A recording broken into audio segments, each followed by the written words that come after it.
Hello दोस्तों, मैं आपका दोस्त सुशील यादव और स्वागत है आप सभी का हेल्थ एंड फार्मेसी में। दोस्तों, आज हम जानेंगे महिलाओं में होने वाली एक कॉमन बीमारी के बारे में जिसका नाम है ल्यूकेरिया।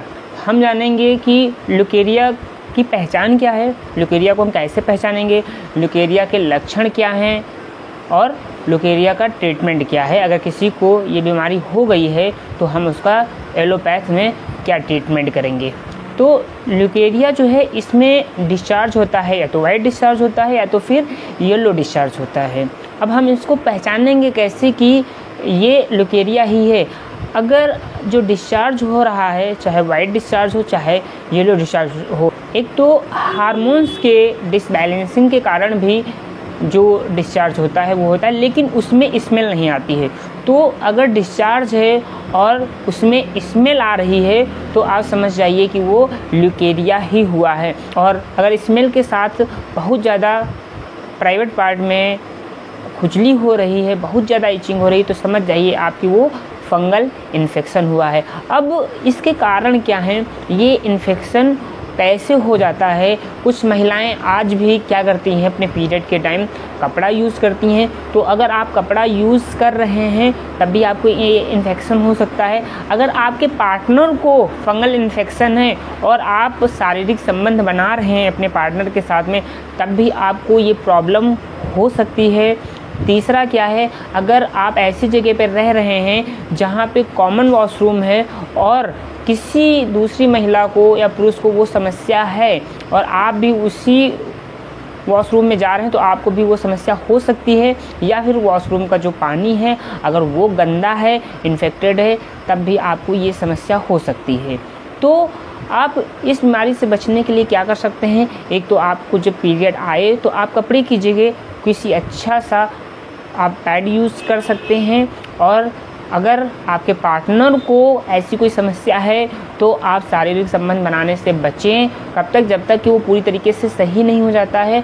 अगर आप ऐसे प्लेस पर रहते हैं जहाँ पे कॉमन वॉशरूम है तो कोशिश करें उसकी रोज़ अच्छे से साफ़ सफाई हो। अगर वहाँ का पानी इन्फेक्टेड है तो आप उस अच्छे साफ़ पानी की व्यवस्था करें।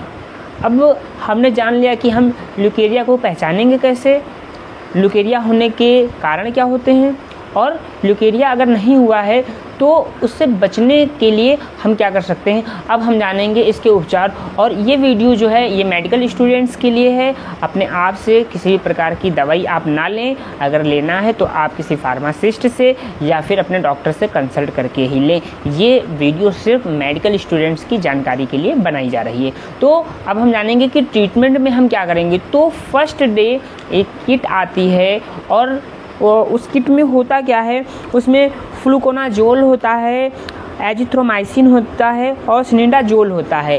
ये 3 टैबलेट होती हैं और ये तीनों टैबलेट एक ही दिन हमें लेना रहता है।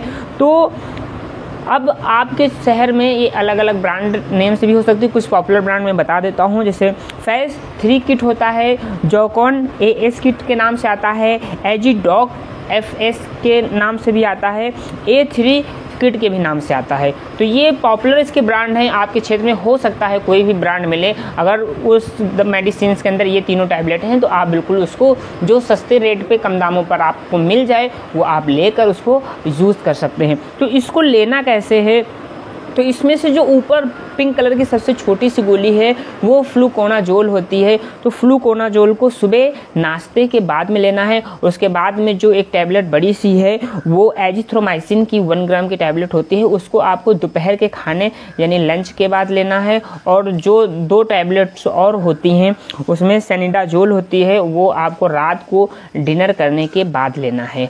अब दूसरे दिन आपको क्या लेना है, कैंडिड V6 मेडिसिन आती है जिसमें 6 टैबलेट्स होती हैं और उसमें एक एप्लीकेटर होता है।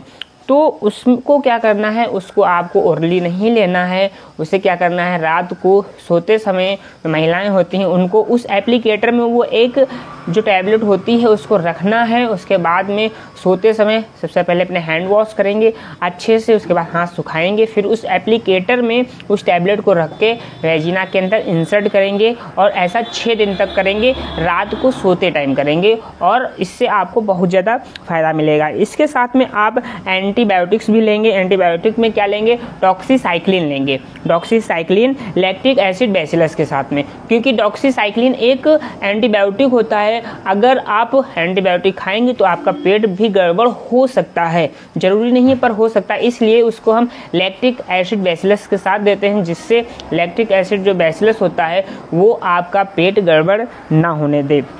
तो इसके कुछ पॉपुलर ब्रांड हैं, तो कुछ पॉपुलर ब्रांड में बता देता हूँ। डॉक्स्ट SL होता है, डॉक्सी लाइफ 100 LB के नाम से भी आता है, जो डॉक्सर LB के नाम से आता है, डॉक्सी ट्रैक LB के नाम से आता है। आपके क्षेत्र में हो सकता है किसी दूसरे नाम से मिले। अगर ये मिलती है तो इसको कैसे खाना है?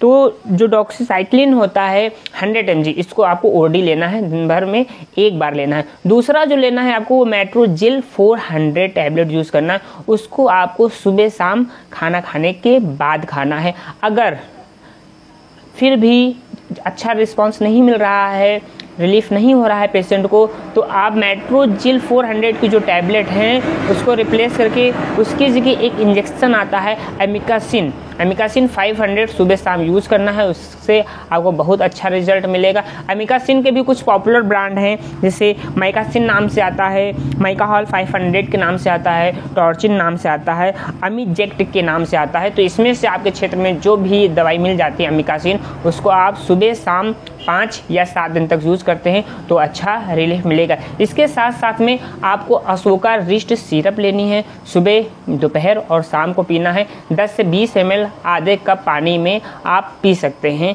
जिससे आपकी जो ये समस्या है वो बहुत ही जल्दी सॉल्व हो जाए।